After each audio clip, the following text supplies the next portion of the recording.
C'est en Allemagne, à Dresde, là où est né Pegida il y a près d'un an et demi, que les manifestants ont été les plus nombreux samedi, 6 à 8 000 personnes, pour dénoncer la venue de migrants en Europe.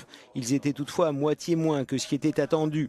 Pegida, qui signifie patriotes européens contre l'islamisation de l'Occident, avait appelé à défiler dans 14 pays, avec pour mot d'ordre la forteresse Europe, autrement décliné en slogans tels que non à l'immigration de masse et à l'islamisation.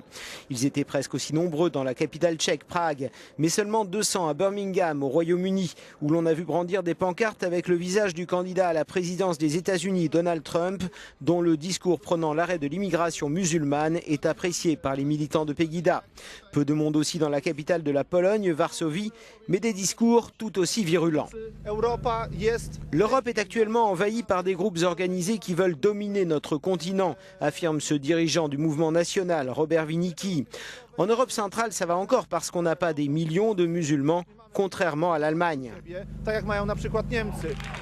En France, à Calais, où vivent 3700 migrants dans un bidonville qualifié de jungle, Pegida avait bravé l'interdiction de manifester. Ils étaient tout au plus 200 et la police a procédé à une vingtaine d'interpellations d'individus porteurs d'armes blanches et de pistolets taser.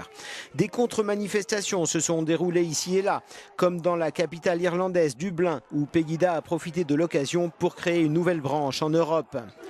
Il y a encore eu des rassemblements aux Pays-Bas, à Amsterdam, en Slovaquie, à Bratislava ou encore en Autriche, à Graz.